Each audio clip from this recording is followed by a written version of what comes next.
Hey guys, it's Mr Miraie here, and in today's video I have for you guys another brand new top 10 list. So in today's video I'm talking about 10 manhwa and manga with an overpowered main character. Now all I ask from you guys before we get into this list is to like the video, subscribe, and turn on the bell notifications to get notified of my latest uploads. Also, if you guys have any other top 10 list videos you'd like me to make, or manhwa/manga you want me to review, leave it in the comment section down below. Now with all that said, let's get straight into the video. Now up first we have Trash of the Count's Family. When he opened his eyes, he was inside the novel The Birth of a Hero. That's right, our main character of our story was transported into a world where he was not the main character. He became part of the novel as the trash of the Count's family, the family that oversaw the territory where the first village of the hero of the story visited. The problem is that the hero of the novel, Choi Han, becomes twisted after visiting that village, and everyone in it is destroyed by assassins. The bigger problem is the fact that this stupid trash who our MC has become doesn't know what happened in the village and messes with Choi Han, only to get beaten to a pulp. So Trash of the Count's Family is a relatively new manhwa with over 30 chapters out right now. It has some spectacular art, I have to say. As you can see from the panels on screen, I have to say it really blows some of the other manhwa I've read in terms of art quality. The story is also pretty good. It's not a traditional overpowered main character where he's given a bunch of powers. He uses his mind as his main power and sort of tries to change the narrative of this entire novel to make sure that he doesn't end up dying and that he benefits from it. Now up at number 9 we have Shenwu Tianzun. He was once the supreme god of physique, standing tall above others. However, he was betrayed by those whom he thought was his most trustworthy friends. They had schemed against him in an attempt to kill him, which was almost successful. Fortunately, a fraction of his soul had managed to escape into the body of a seriously injured child, giving him another chance at life and revenge. Now this plot sounds exactly like pretty much every single cultivation plot you've all read in your life, because it's pretty much like all of them. It's quite similar to Magic Emperor, so if you do like that, you will pretty much like this one as well. Now up next we have Memorize. After being discharged from military service, Kim Soo-hyun is suddenly abducted to the world of Hall Plain. After many twists and turns, he manages to reach the peak of the Hall Plain. However, all the anguish he had experienced during his 10 years in Hall Plain left him in despair. To change his bitter past, Kim Soo-hyun decided to use his Zero Code's power to turn back time 10 years. So Memorize is a relatively new manhwa with an overpowered main character. I do highly recommend you guys checking it out. It has a sort of another world game aspect similar to the New Gate. So if you guys like manhwas like that, you should definitely check this out. Now up next we have The Descent of the Demonic Master. The first life. After a tragic accident losing his family and legs, he ended his own life. The second life. He earned fame as the Red Demonic Master in Zhongyan, but was betrayed by the man he treasured the most. And now comes his third life. In his life back in the modern world, Gang Jinho decides to live a normal life. However, he was too used to the Zhongyan life to become a normal person. I wanted to live peacefully, but you are the ones who started it. I hope you are prepared for this. In front of the threats of his new life, can Gang Jinho shake off his impulses as the Red Demonic Master and obtain the normal life he so desires? This is the adaptation of a story of a legendary martial artist in the 21st century. Now I have to admit, Demonic Master is one of my favorite manhwas on this list. It's a pretty interesting take on a cultivation with a manhwa with an overpowered main character, and yeah, the art is pretty decent, but yeah, it's pretty good. Now at number 6 we have Tales of Demons and Gods. Ni Li, one of the strongest demon spiriters in his past life, standing at the pinnacle of the martial world.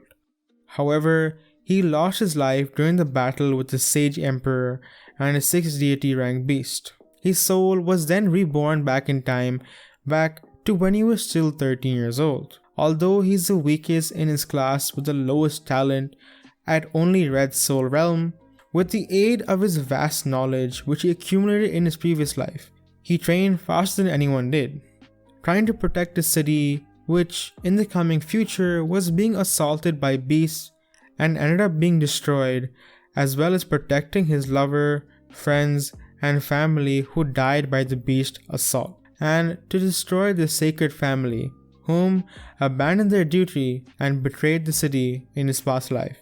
So if you haven't somehow heard of Tales of Demons and God, I know you've been living under a rock or something, because Tales of Demons and God is probably one of the most famous cultivation manhwas currently out right now. It is spectacular. If you have not read it, seriously go read it. The art is fantastic. The story is pretty good. I love the main character. I love the fact that he doesn't just train himself and he's not just overpowered, but the fact that he trains all of his friends and realizes that he needs his friends in order to defeat the aspects and the problem that come up in the story is just really nice to see. Also really refreshing to see in terms of these manhwas of overpowered main characters. Now at number 5, we have solo leveling. 10 years ago, after the gate that connected the real world with the monster world opened up, some of the ordinary everyday people received the power to hunt monsters within the gate. They are known as hunters. However, not all hunters are powerful. Our main character's name is Sung Jin Woo, an E-rank hunter. He is someone who risks his life in the lowest of dungeons, the world's weakest he's called. Having no skills whatsoever to display, he barely earned the required money by fighting in low-level dungeons, at least until he found a hidden dungeon with the hardest difficulty within the D-rank dungeons. In the end, as he's accepting death, he suddenly received a strange power, a quest log that only he could see, a secret to leveling up that only he knew about. If he trained in accordance with his quests and hunted monsters, his level would rise, changing him from the weakest hunter to the strongest S-rank hunter. I feel like solo leveling needs little to no introduction as to freaking how amazing this manhwa is. If you haven't read the latest chapters, oh my god, some of the art and some of the plot points that are going down right now are just super insane. Get your ass on this if you seriously haven't read it yet. It's like, seriously, what the hell are you doing? Stop sleeping on this if you haven't read it. If you already read it, read it again. That's how amazing it is. Now at number 4, we have Versatile Mage. He awoke and the world was changed. The familiar high school now teaches magic, encouraging students to become the greatest magicians they can be. Beyond the city limits, wandering magical beasts prey on humans. An advanced scientific world changed into one with advanced magic.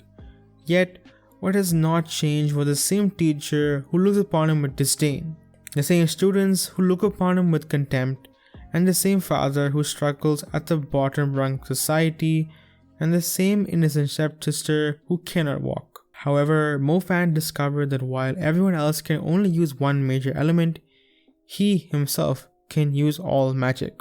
Versatile Mage has been one of my most favorite manhwa with overpowered main character that has a magic element to it. I love the fact that I love magic. I love any aspect of magic that are included in manhwas, and I love the fact that he is just a super overpowered magic character. I love some of his abilities in the story, though I have to say the story just gets sort of like lost in between. There are time skips in it that don't make sense, and certain plot points where, let's say he is at one point in the one chapter, he suddenly transports to another place and no explanation as to how he got there, what happened in between or anything like that. This does have like over 600 chapters, so if you want to binge read something, definitely go for this. Also, it does have a Chinese anime because this is obviously a manhwa, not a manhwa. Yeah, you know, the one with the U, not the W. So there is an anime adaptation for this. So if you do want to see that, you can check it out. It's on YouTube, so search it up and you'll probably find it. Now, number 3, we have the Great Deity. This is a story of an exceptional boy, Lu Xiaoyi, who was destined to follow the path of a cultivator. After resigning to his ill-destined fate, a couple of mysterious dices appeared suddenly, and he gained mysterious abilities. Entrusted to rekindle the fallen deity's mission, the young boy's life hence begun to change.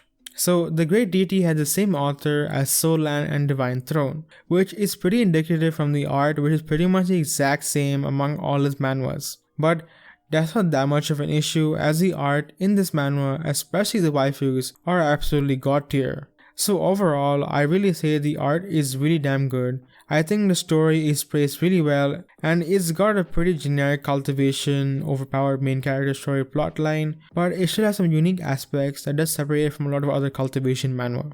At number 2, we have the survival story of a sword king in a fantasy world.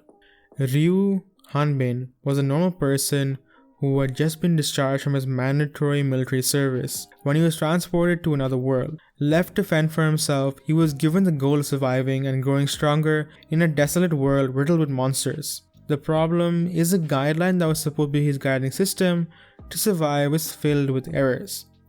Now, I don't want to spoil the story too much because I think this is one of the best overpowered main character stories with a lot of potential in it. So please check this out, support it on the totally official website that we all read these manhwas on, because I definitely think this has a lot of potential and I want to see translators carry on the story because goddamn it is amazing.